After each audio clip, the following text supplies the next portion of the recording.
Startup Magazine, votre émission au service des entrepreneurs innovants qui veulent changer le Cameroun. Jules Lewat, bonjour. Bonjour. Alors, vous êtes le président de Global Entrepreneurship Network, c'est bien cela? Au Cameroun. Alors, merci d'avoir accepté de partager votre expérience de l'entrepreneuriat sur Startup Magazine. Okay. Comment est-ce que vous êtes arrivé à ce niveau? Est-ce que vous pouvez nous présenter votre structure et nous dire d'où est-ce que vous êtes parti? Nous sommes partis de la création de l'ONG Youth Business Cameroun que nous avons créé en 2005 suite à un programme de sensibilisation à l'entrepreneuriat qu'on a conduit au Cameroun avec la Jeune Chambre internationale. Et on a compris par là qu'il y avait un réel besoin de combler le gap qu'il y a entre les enseignements reçus sur nos campus universitaires et l'occupation des jeunes en termes d'emploi salarié, entre autres. Et nous avons constaté une frustration à être jeune diplômé sans emploi, à être jeune diplômé Bac plus 5, Bac plus 7, et à être encore à la traîne à la maison, en attendant que les parents vous donnent un peu d'argent de poche, un peu d'argent pour faire ci ou faire ça. On a donc créé Business Cameroun en amont, et avec Youth Business Cameroun, nous avons fonctionné avec le concept de célébration du Global Entrepreneurship Week, Semaine mondiale de l'entrepreneuriat, événement que nous avons fait chaque année pendant plus de 10 ans. Et avec nos partenaires qui sont situés à Kansas City, à Kaufman Foundation, du côté de Kansas City aux États-Unis, on a donc lancé Global Entrepreneurship Network Cameroun. En fait, nous sommes un écosystème mondial, plus de 25 000 partenaires, mais présents dans 170 pays. C'est-à-dire aujourd'hui, il n'y a aucune économie au monde qui peut se passer d'entrepreneurs. Tous les pays ont besoin d'entrepreneurs.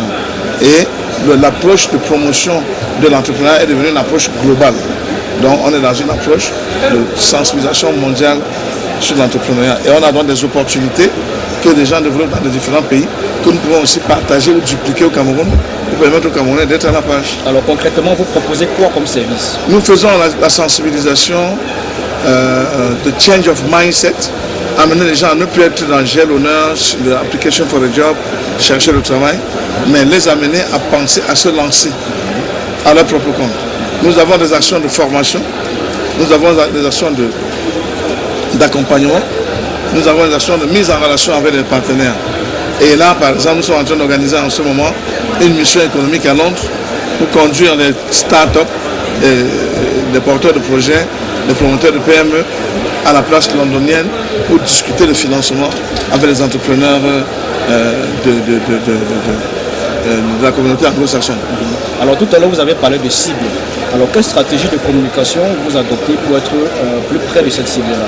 Justement, notre stratégie intègre beaucoup de digital comme les réseaux sociaux, ça intègre les sites web, les emails, les tweets et autres. Il y a beaucoup d'innovations que nous prenons en compte pour communiquer, et nous innovons en communiquant sur les réseaux les moins chers. Parce que entre convaincre un jeune qui n'avait pas pensé à entreprendre à le faire, au-delà de l'avoir convaincu à vraiment entreprendre, réussir à faire qu'il puisse trouver matière à se lancer, il faut encore minimiser les coûts pour qu'il puisse s'en sortir en fait. Alors quelles sont les difficultés que vous avez déjà eu à rencontrer dans votre vie entrepreneuriale? L'une des grandes difficultés que nous rencontrons, c'est les incompréhensions. Le concept de start-up est encore très peu compris au Cameroun. Les ministères font des efforts, le ministère des PME, le ministère de la Jeunesse, mais c'est encore des balbutiements. On n'a pas vraiment encore franchi le cap. L'une des difficultés aussi que nous rencontrons, c'est que le jeune est au chômage, le jeune est sous-employé, mais ne le sait pas. Au Cameroun, on accepte tout et n'importe quoi, comme salaire, comme rémunération, alors qu'on peut se vendre bien cher en entreprenant. Or, aujourd'hui, on se rend compte qu'il y a des opportunités sur notre environnement, dans nos marchés, qui sont de vraies opportunités d'affaires, mais les jeunes ne le savent pas.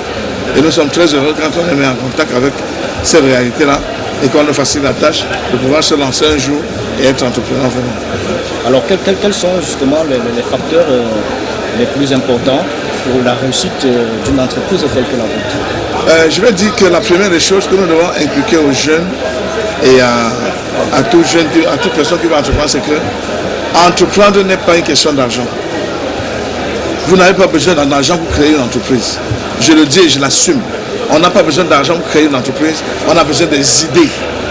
Des idées bien montées, des idées bien analysées, des idées qui débouchent sur une opportunité, sur un projet réel.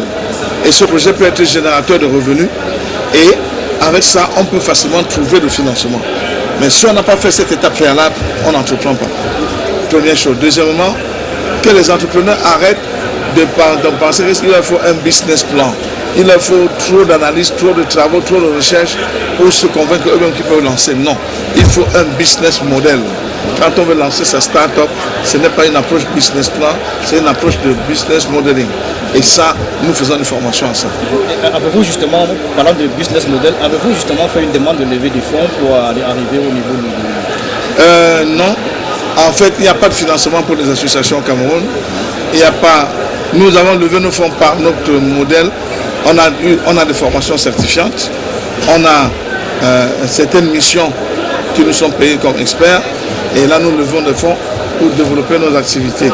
On n'a pas encore bénéficié d'un financement quelconque venant d'un organisme public ou privé. Alors, quelles sont les ambitions de votre structure en ce moment? Actuellement, nous proposons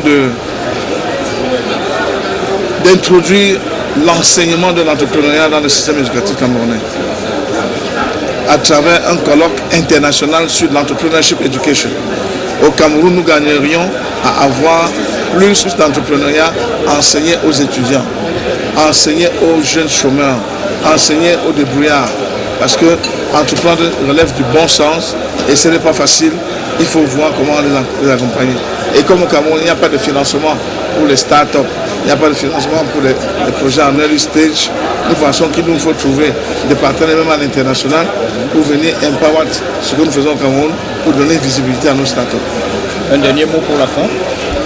C'est dire merci à tous les téléspectateurs, merci à votre chaîne, de l'intérêt que vous portez à l'entrepreneuriat, de l'intérêt que vous portez au développement des start-up. Nous restons très disposés à venir animer des émissions, animer des activités avec vous pour qu'il y ait plus de jeunes qui se connectent à la nouvelle dynamique d'entreprendre pour son propre compte. Alors, M. Gilles Lowat, merci. Merci infiniment. À très bientôt. À très bientôt, merci. Merci. C'était Startup Magazine.